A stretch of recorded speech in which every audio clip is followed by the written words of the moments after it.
제가 이 생명나무 축제를 위한 조찬기도회에 말씀을 전해달라는 부탁을 듣고 하나님 앞에 기도하면서 무슨 말씀을 전하면 좋을까요? 하나님 앞에 묻는 가운데 하나님께서 제 마음속에 복음을 전하라 그런 마음을 주셨어요. 아니, 이 조찬기도회에 오는 분들 복음을 다 알고 있는데요, 복음은 한 번만 듣고 끝나는 것이 아니고 계속 반복해서 들어야 할 것이라는 마음을 주셨어요. 전도를 왜 해야 될까? 그럴 때 많은 경우에는 주님의 지상 명령입니다. 그래서 때를 얻든지 못 얻든지 항상 힘써야 되고, 주님께서 마지막 명령하신 그런 명령이기 때문에 우리는 그 명령에 복종해야 됩니다. 이렇게 말씀하는 경우들이 많이 있어요. 그런데 그 말씀이 맞죠. 주님께서 우리에게 주신 마지막 명령, 그래서 명령이기 때문에 해야 되는 부분이 있지만, 단순히 이게 명령이라 하게 되면은 굉장히 우리 자신이 피동적이 됩니다. 그래서 명령이기 때문에 하는 것이 아니라 내 안에 전도하고 싶은 마음이 일어나서 해야 자발적으로 하는 것이 되어야 더 그것이 적극적이 될 텐데, 주님이 주신 명령이기 때문에 나는 그 명령에 복종해야 되기 때문에 이렇게만 우리가 전도에 대해서 이해하면 전도는 굉장히 피동적인 피곤한 일이 될 수가 있다, 그런 생각이 들었어요. 그동안에도 우리는 뭐 특별한 이런 생명나무 축제 기간에만 전도해야 되는 것은 아니죠. 언제나 우리가 영혼 구원을 위해서 힘쓰고 노력해야 되는데, 그런데 평소에 우리가 전도하는 일에 열심히 하지 못하는 이유는 어디에 있을까요? 여러 가지 사람마다 좀 다를 겁니다. 그러나 제 마음속에는 우선 오늘 본문의 말씀을 택하면서 이 말씀 속에 비밀이 들어있지 않은가, 그런 생각을 갖고 그 내용을 함께 나누려고 합니다. 우선 바울 사도는 자기 자신이 누구인지에 대해서 소개하고 있습니다. 좀 전에 우리 오수철 장로님이 로마서 9장에 나오는 바울 사도의 말씀에 대해서 새벽 기도 때 들은 것으로 말씀을 하셨어요. 로마서 9장에는 바울 사도가 내 고륙의 친척을 위해서, 자기 민족의 구원을 위해서, 내 자신은 그리스도에게서 떨어질지라도, 말하자면 내가 구원받지 못하고 나는 멸망받게 된다고 할지라도 내 민족이, 내 고륙의 친척이 구원받을 수만 있다면 그건 내가 간절히 원하는 것이라고. 그래서 자기 마음속에 큰 근심이 있고 마음에 그치지 않는 고통이 있는데, 그것은 그 고륙의 친척의 구원이라고 하는 것을 고백하고 있어요. 내 일가 친척들, 내 민족이 구원받을 수만 있다면 나는 멸망받아도 좋다. 그 말은 나의 구원이 별것 아니라는 의미가 아니라 바울 사도의 마음속에 간절한 열망, 간절한 소원은 고륙의 친척의 구원이라는 거죠.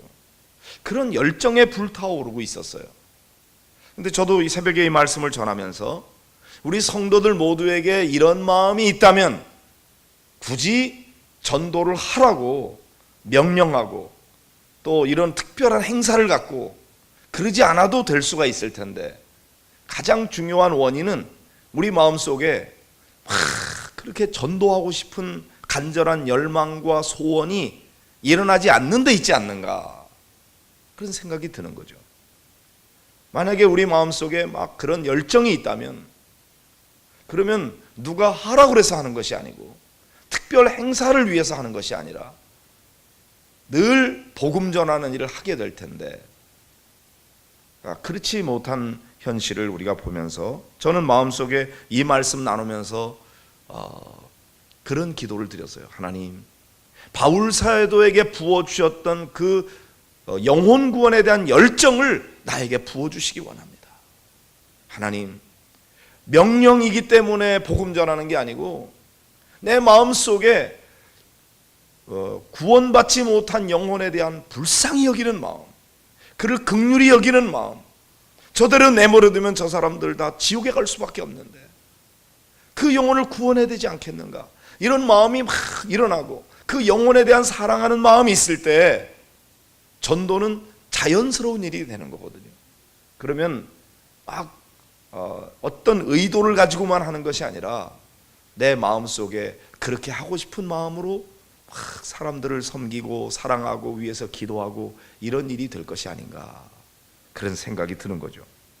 오늘 말씀에 보면은 바울 사도는 본래 그런 사람이 아니었어요. 본래 자기 자신은 비방자요, 박해자요, 폭행자였다. 바울 사도가 왜 그랬죠? 바울 사도는 율법에 대해서 아주 정통한 사람이었잖아요. 가말리엘의 문화생이라고 그러면은 오늘날 우리식으로 말하면 서울 법대 출신이라는 말입니다. 율법에 대해서 어느 누구보다도 더 잘 아는 전문가라는 말이죠. 그리고 자기가 믿고 있는 그 율법에 충실하게 행할 때는 예수 믿는 사람들 박해하는 그것이 자기가 알고 있는 율법에 대한 가장 충성하는 방법이었어요. 그래서 율법을 패하게 만들고 율법을 망치는 이런 존재들에 대해서 박해하고 그들을 가두고 그들을 죽이고 이런 일에 나서는 것이야말로 자기 신념에 충실한 일이었습니다. 그런데 나중에 보니까 그거는 내가 너무나 잘못 알고 있는 것이었어요. 그래서 바울이 비방자요, 박해자요, 폭행자였음에도 불구하고 하나님께로부터 긍휼을 입은 이유는 자기가 믿지 아니할 때 알지 못하고 했기 때문이다. 자기는 이게 옳은 줄 알았어요. 그리고 거기에 대해서 열정을 가지고 박해를 했어요. 나중에 제대로 복음을 듣고 알고 보니까 그건 자기가 너무나 잘못 아는 것이었어요. 예수님을 알지 못할 때는 그게 바른 것인 줄 알았는데 예수님을 만나고 보니까 이전에 자기가 했던 모든 것들이 다 잘못된 것이었어요. 우리들도 영적인 진리를 제대로 알면 바르게 행할 수 있는데 자기 나름대로 이게 옳다고 생각하고 소신껏 하고 있는데 나중에 지나고 보니까 아유, 그때는 내가 그게 최선인 줄 알았는데 나중에 지나고 보니 내가 잘못 알았구나. 그래서 후회하게 되는 경우들이 있는 거죠. 바울 사도도 마찬가지입니다. 자기는 소신을 가지고 예수 믿는 사람 박해했는데 나중에 예수 그리스도를 만나고 보니까 다른 모든 것들은 다 배설물처럼 여기고 오히려 그런 율법에 대한 지식이 그리스도를 만나는데 해가 됐어요. 차라리 예수 그리스도를 아는 일을 위해서는 그런 거 몰랐으면 더 좋았을 텐데 그런 걸 안다는 교만함 때문에 율법에 대한 어떤 지식 때문에 바울 사도는 예수님을 믿는데 너무나 걸림돌이 됐어요. 장애물이 됐어요.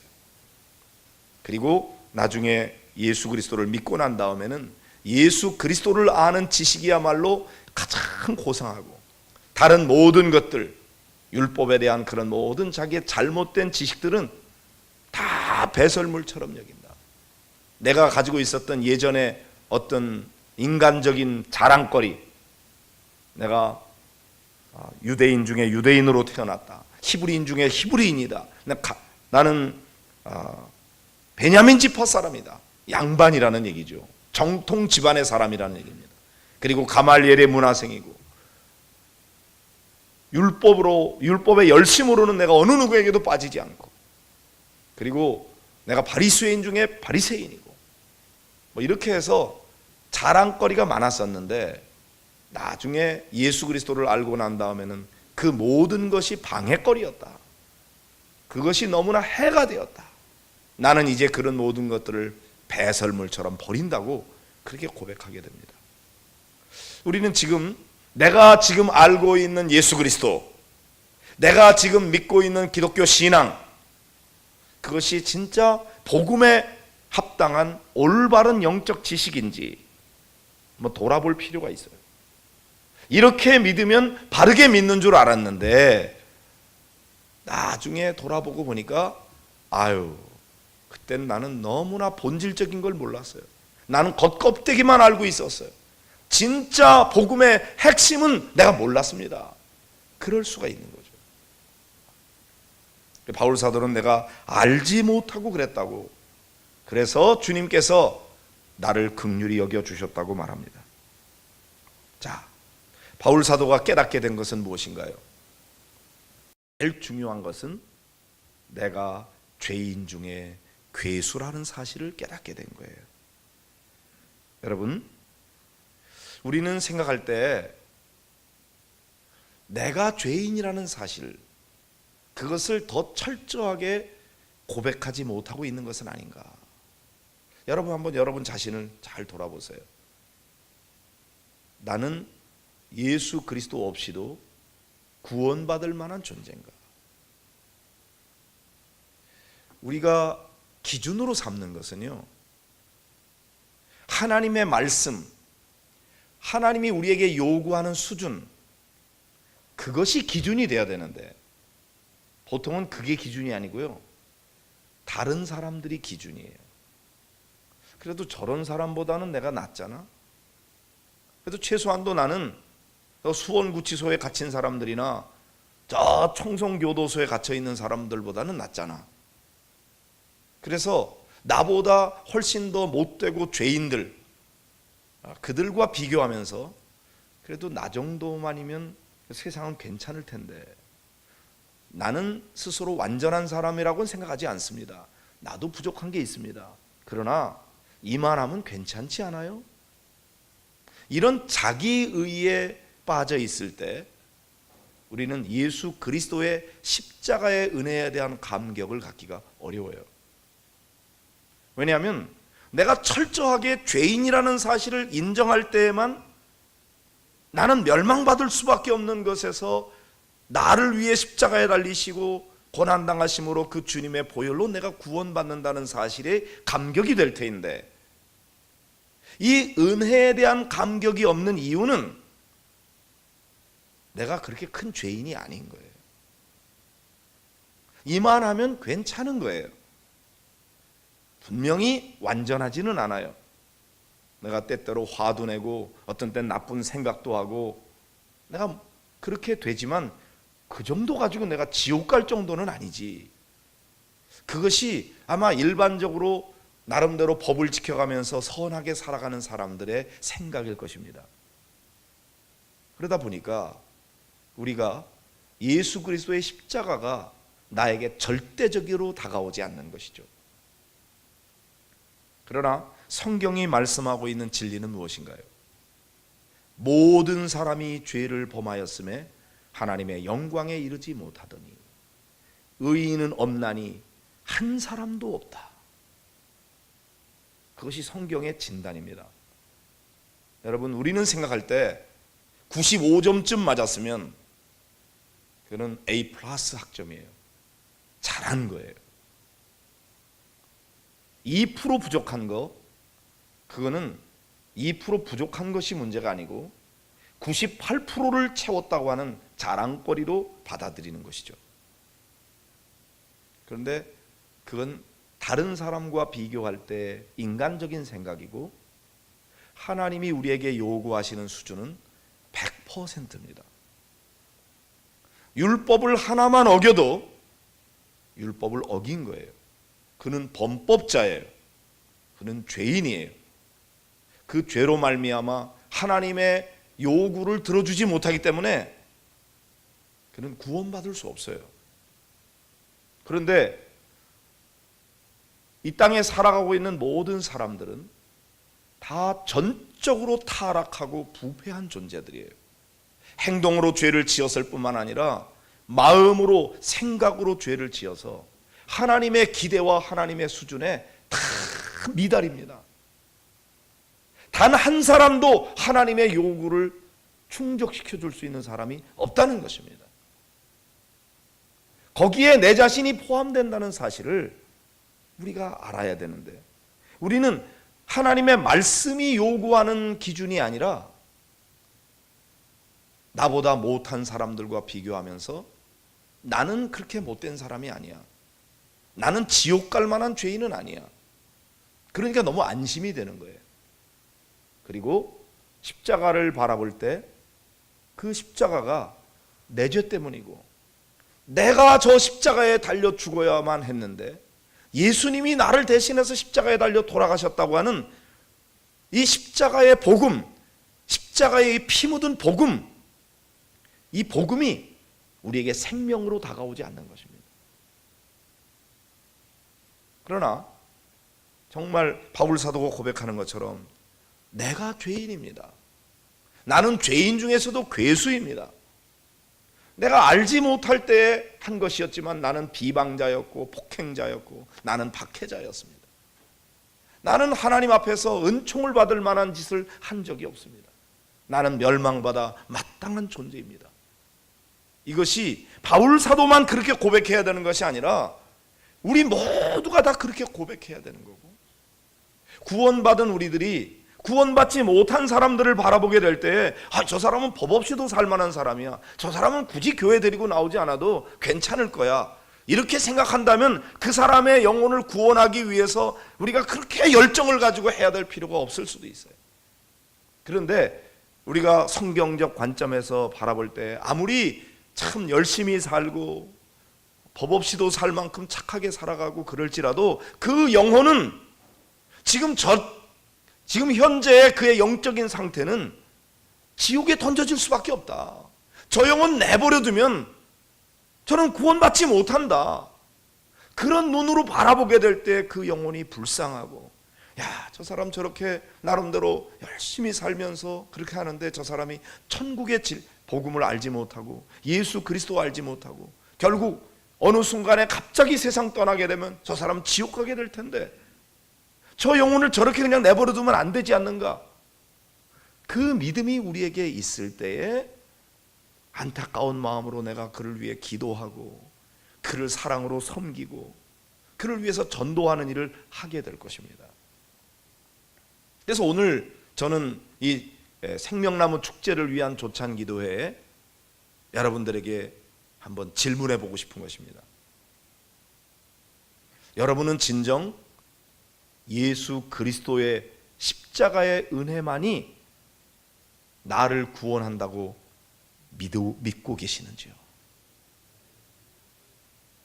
그리고 내가 그 예수 그리스도를 믿었기에 내가 구원받았다고 하는 확신이 있으신지요? 지금 죽어도 내가 천국 간다고 하는 확신이 있으신지요?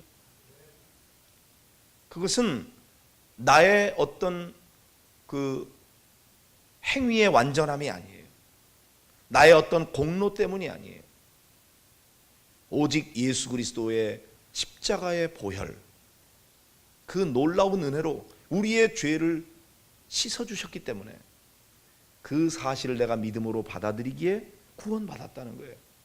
그런데 이 사실을 믿지 않는 사람들은요, 난 지금 지금 죽어도 천국 갈 수 있습니다. 그럴 때 아멘 한 그런 사람에 대해서 지까짓게 천국 간대, 저 따위가 감히 천국을 간대, 이러면서 비난할 수 있는 거죠. 왜? 그 기준이 뭐예요? 믿음이 아니고 행위이기 때문입니다. 행위로 구원받을 사람은 아무도 없습니다. 오직 믿음으로만 구원받을 수 있습니다. 뭘 믿습니까? 예수 그리스도의 십자가의 공로를 믿는 것이죠.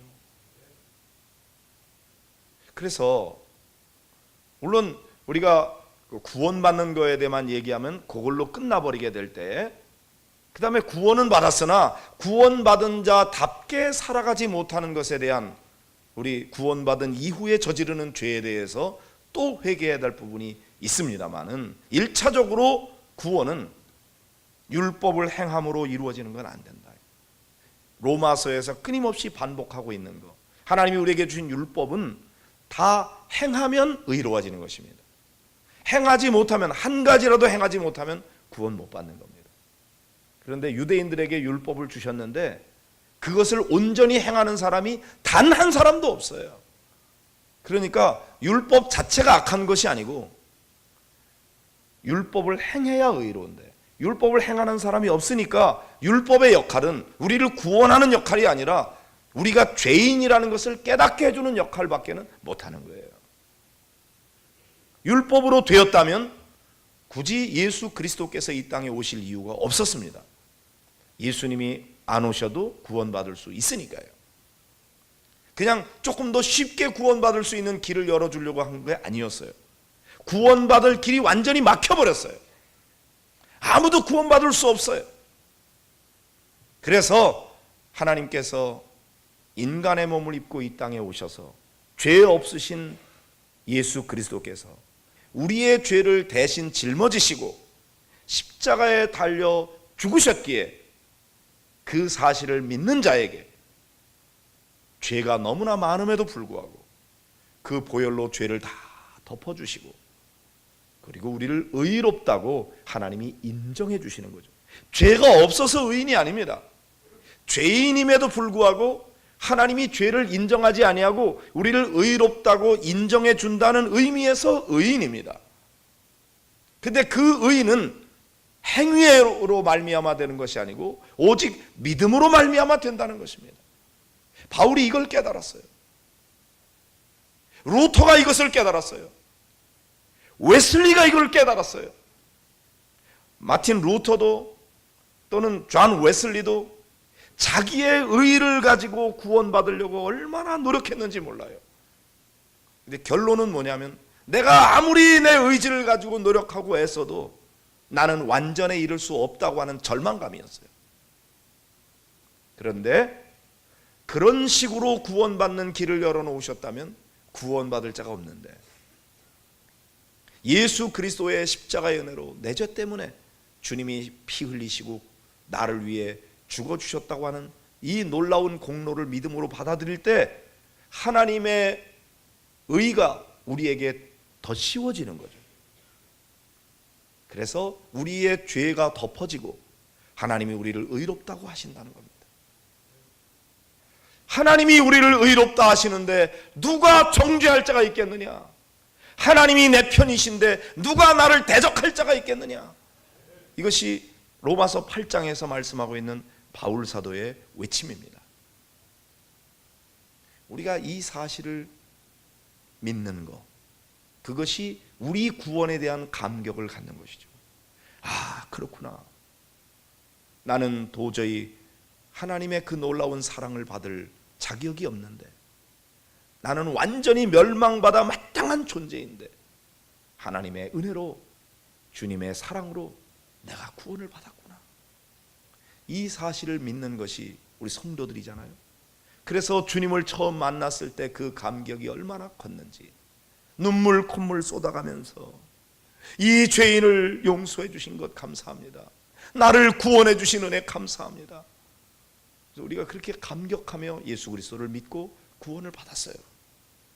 그런데 사람인지라 시간이 지나고 신앙생활이 점점 세월이 흘러가면서 인간인지라 그 감격이 자꾸만 약해지는 거예요. 첫사랑을 잃어버리는 거예요. 주님이 나에게 베풀어 주신 그 십자가의 은혜와 사랑, 이게 너무나 감사해서 내 생명을 주님 앞에 바칩니다. 내 가진 모든 물질을 다 바칩니다. 그래도 아깝지 않습니다. 주님 한 분만으로 만족합니다. 이것이 구원받았을 때 우리의 고백이었는데 이제는 그 고백은 온데간데 없고 형식만 남아있는 신앙생활이 되고 있지는 않은지, 제도적인 것만 남아있지는 않은지, 법만 남아있지는 않은지요. 그래서 생명나무 축제가 그냥 하라 그러니까 하지 못해서 하는 그런 교회의 행사로만 그칠 때 나하고는 상관없는 거예요. 그러나 우리의 마음속에 내가 죄인입니다. 내가 멸망받아 마땅한 존재였습니다. 그런데 예수 그리스도의 은혜로 내가 구원을 받았습니다. 그래서 예수를 전하라고 하는 명령 때문에 전하는 것이 아니라 내가 이 복음을 전하지 않으면 견딜 수가 없어요. 이 사랑을 알지 못하는 사람들이 너무나 불쌍해요. 내가 구원받은 것이 너무나 감사해요. 견딜 수가 없어요. 그래서 내가 할 수 있는 대로 최선을 다해서 예수 복음 전하고 예수 사랑 전하고, 그래서 내 호주머니를 끌러가면서 밥을 사줘가면서 커피를 대접해가면서 제발 좀 우리 교회 한번 와달라고. 이거 내 마음에 일어나는 열정으로 하는 일이 돼야 이것이 즐거운 일이고 전도가 너무나 보람된 일이고, 나 때문에 내가 아니었다면 지옥에 던져질 수밖에 없는 영혼이, 내가 그렇게 전했더니 그 사람이 주님 앞에 나와서 예수 믿고 나보다 더 잘 믿는 사람이 될 때, 야, 하나님 감사합니다. 주님, 내가 이 땅에 살면서 주님이 내게 주신 명령 이거 내가 행하지 않았습니까? 그러면서 더 기쁘게 신앙생활을 하게 될 텐데, 현실은 어떻죠? 내가 나에게 그런 감격을 잃어버리고 그 사랑이 다 식어져 버리고, 그리고는 전도를 해야 되는 줄 알지만 전도는 잘 안 되고 그렇게 하고 싶은 마음이 일어나지는 않고, 그러니까 그런 나 자신이 또 정죄되는 거예요. 복음도 전하지 않고 전도도 하지 않는 내가 이게 무슨 그리스도인인가? 이런 나를 하나님이 나 사랑하시겠나? 자기가 또 자기를 정죄합니다. 그리고 늘 죄인처럼 부끄러워하는 거예요. 그러니까 신앙생활 하면서 기쁨과 감격이 있어야 되는데 또 부담감으로, 죄인의식으로 이렇게 교회 생활을 하고 있다면, 교회 생활은 천국 생활이 아니라 또 무거운 짐이 되는 거죠. 전도하라는 것이 참 부담이고 무거운 짐이고. 성도 여러분, 그런 게 아니잖아요. 본래 핵심은 뭐죠? 구원받은 감격 때문에 주님이 베풀어 주신 그 풍성한 은혜와 사랑이 너무나 감사해서 견디지 못하는 열정을 가지고 믿지 않는 영혼들 바라볼 때, 내가 구원받은 게 이렇게 좋은데 이 구원을 알지 못하고 살아가는 사람, 멸망받는 사람 볼 때 차라리 내가 구원받지 못하더라도 저 영혼이 다 구원받을 수 있다면 난 기꺼이 그 길을 택하겠습니다 하는 이런 바울의 마음이 부어지는 거죠. 그래서 저는 이번 생명나무 축제를 위해서 기도하면서 제 마음속에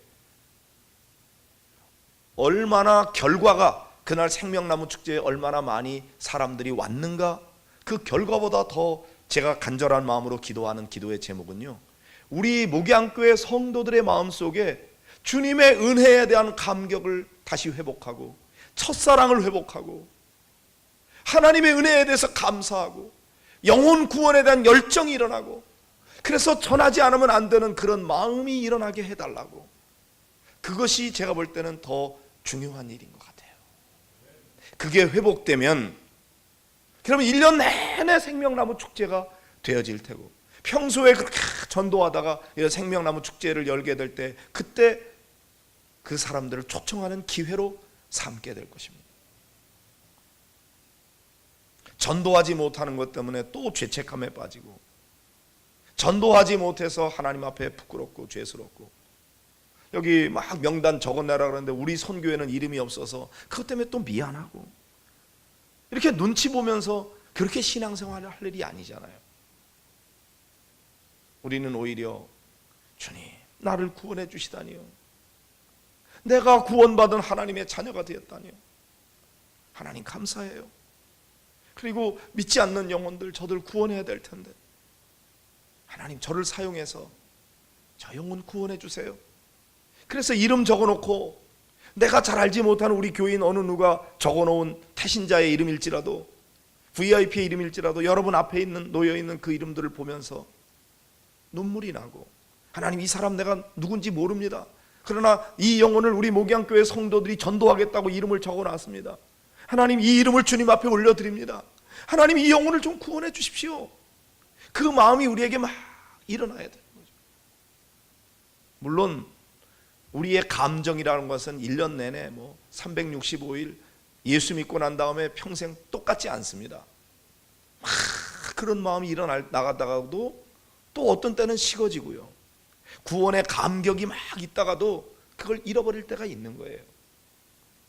그러나 우리는 그것을 다시 회복해야 되는 거죠. 그래서 내 자신이 구원받은 것에 대한 감격과 기쁨을 회복할 때 전도는 그냥 자연스러워지는 거예요. 하고 싶어지는 거예요.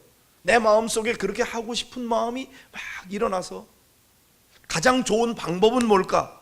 그건 사랑하게 되면 방법은 나옵니다. 여러분, 누군가를 사랑하게 되면 그 사람과 내가 결혼하고 싶은 마음이 들 때 방법은 여러 가지로 모색하죠. 시행착오도 있지만 마찬가지예요. 저는 오늘 이 조찬기도회 하나님 앞에 제가 엎드려 기도하면서 무슨 말씀을 전할까요? 그럴 때 하나님께서 저에게 복음을 전하라 이런 마음을 주셨을 때, 이분들 복음 다 아는데요, 그래요, 이론으로 몰라서 복음을 들어야 되는 게 아니에요. 우리는 끊임없이 반복해서 복음을 다시 들어야 돼요. 그리고 그 복음이 우리 심령 속에서 날마다 다시 불타오를 수 있도록 돼야 되는 거죠.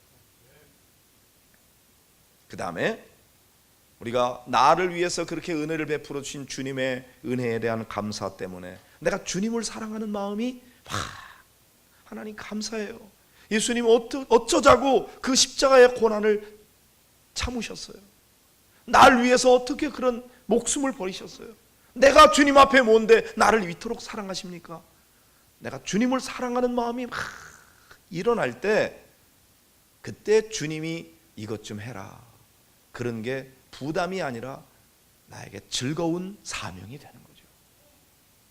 여러분, 여러분을 사랑해주고 여러분에게 막 음식도 많이 사주고 또 여러분을 아껴주고 시시때때로 경조사 있을 때마다 찾아와주고 시간 내서 나하고 대화해주고 여러분이 존경하는 누군가 있다고 할 때, 그분이 내가 부탁이 하나 있는데 이런 것 좀 들어줄래? 그러면 여러분, 감히 나한테 그런 거 하라 그래? 그렇게 하겠습니까? 그동안에 나한테 베풀어 준 은혜와 사랑이 있는데 제가 해드리죠. 나로서 부담스럽고 힘든 일일지라도 내가 그분 도와드리려고 아마 애쓸 거예요. 왜? 그분이 나에게 베풀어 준 사랑이 있으니까, 내가 그분을 좋아하니까, 내가 그분을 존경하니까. 그래서 그분이 하라는 말씀을 막 하고 싶은 것처럼 우리도 전도하기에 앞서서 먼저 우선해야, 우리가 점검해야 되는 게 뭐냐면 주님이 나에게 베풀어 주신 은혜와 사랑을 확인하는 거예요. 그게 확인이 되면 그 다음에 내가 그분이 나에게 베풀어 주신 사랑 때문에 내가 이분을 이렇게 해드려야지, 이분이 이것 때문에 십자가 지셨는데, 이분이 이것 때문에 나에게 은혜를 베풀어 주셨는데, 오늘도 나와 늘 함께 해주시는데 내가 복음 전해야지, 내가 이 사랑 전해야지. 그런데 내가 어떻게 전하지?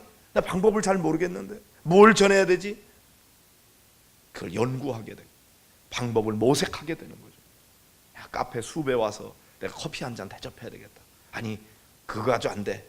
내가 저 고기리에 올라가서 정말 멋있는 한정식으로 내가 그 사람 접대하면서 우리 교회 한 번만 와달라고 그래야지. 그 사람이 좋아하는 거 무슨 선물을 내가 준비해가지고 교회에서 주는 선물만 아니라 내가 개인적으로 탁 해서 그날 꼭 오면 내가 선물 하나 드릴게요. 아니, 오지 않아도 미리 선물 갖다 주면서 우리 교회 한번 와줄래요? 내 소원이에요. 내 소원 좀 들어줘요. 이렇게까지 우리가 애걸복걸 한다면 우리가 베푼 그 사랑에 대해서 그 사람이 들어주지 않겠는가? 그것이 전도지. 우리가 막 논리적으로 복음을 막 설명을 잘한다고만 전도가 되는 것은 아닌 것 같아요. 내 마음속에 전도하고 싶은 마음이 일어나야 되는 거고, 그 주님을 향한 사랑, 그 영혼에 대한 사랑이 있으면 방법은 주님이 가르쳐 주십니다. 한 가지 방법만 있는 게 아니에요. 수도 없이 많아요. 내가 그걸 노리는 거죠. 그리고 그에게 다가가는 것입니다. 사랑이 식었다면 그게 문제인 것이죠. 구원에 대한 감격을 잃어버렸다면 그걸 회복해야 되는 거죠.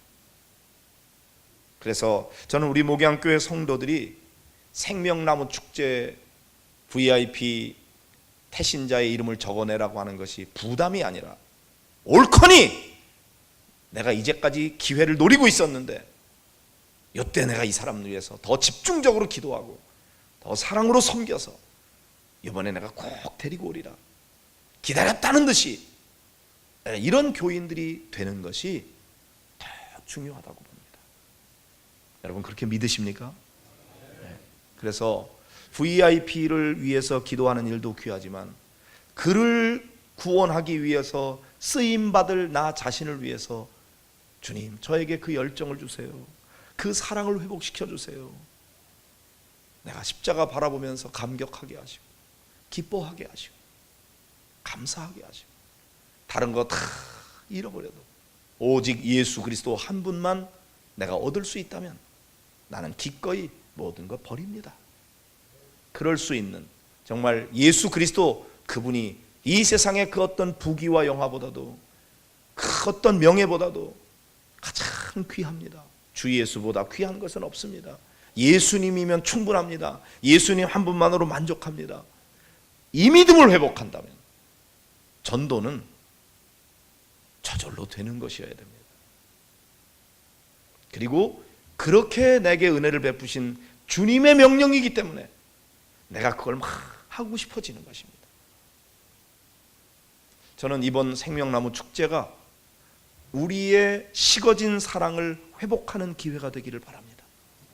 복음이 무엇인지에 대해서 다시 한번 더 확실하게 깨닫는, 그리고 내가 구원받은 것에 대한 감격을 회복하는 그런 기회가 되기를 바랍니다. 그러면 이제 얼마 남지 않은 일주일 동안의 기간이라도 내가 최선을 다하게 돼요. 이번에 못 데려와도 괜찮아요. 다음에 데려올 수 있어요. 중요한 거는 내 안에서 그렇게 하고자 하는 마음이 일어나는 거죠. 근데 그렇게 해서 성도들이 데리고 왔을 때 그날 우리 축제를 통해서 그 사람이 사랑을 받고 아름다운 공동체를 경험하고, 우리 목양교회에 와서 야, 이런 데가 다 있구나, 한번 내 이 교회 다녀봐야지, 그 마음 누가 주십니까? 하나님이 주셔야 돼요. 우리가 못해요. 우리는 다만 심고 물 주는 것뿐이고 열매 맺게 하시는 것은 하나님이 하시는 일이니까 하나님 도와주세요. 주님이 그 마음 움직여주세요. 그 발걸음을 주님 전으로 인도해 주세요. 우리는 다만 기도할 뿐이에요. 그리고 사랑으로 섬길 뿐이에요. 열매 맺게 하시는 분은 하나님이십니다. 비록 이번에 열매를 맺지 못하더라도 낙심하지 말고 절망하지 말고 일평생 내가 이 세상을 떠나는 그 순간까지 내가 해야 될 사명, 그것은 은혜 때문인 것입니다. 은혜를 회복하시기 바랍니다. 하나님의 사랑을 회복하시기 바랍니다. 여러분 안에 그 열정이 다시 일어나게 되기를 바랍니다. 이것 없이는 생명나무 축제는 그냥 행사예요. 지나고 나면 별것 없어요.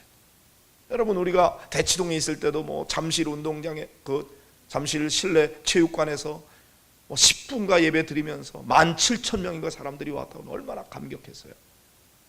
그러나 사실 한 번 온 것만 가지고 다 되는 건 아니에요. 한 번 와서 그들이 복음을 듣게 하는 것은 중요한 일입니다. 그래서 한 번 데리고 오는 거 해야 됩니다. 그러나 그 이후에는 팔로우업이 돼야 돼요.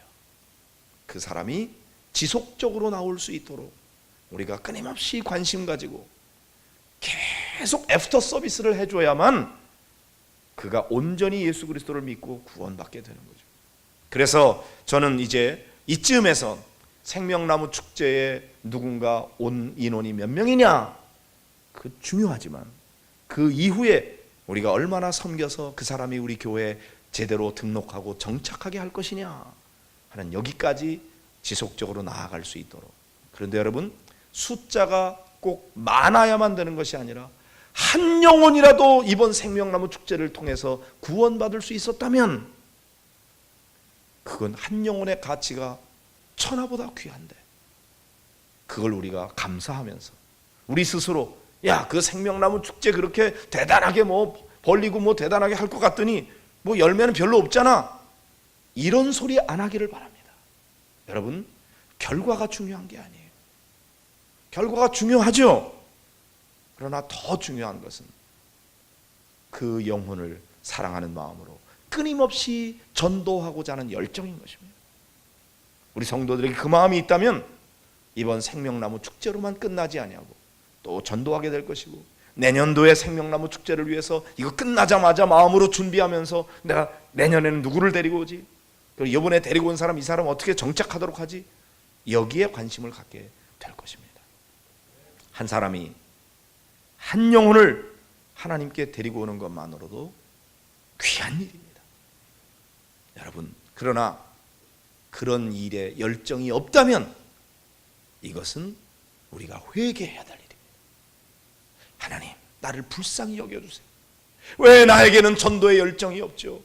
왜 그 영혼에 대한 사랑하는 마음이 없죠? 하나님, 나에게 그 마음을 부어주세요. 이렇게 기도하면서 어느 누구도 누구를 정죄하지 마십시오. 여러분, 그런 열정이 없는 사람, 그 사람이 왜 열정이 있고 싶지를 않겠어요?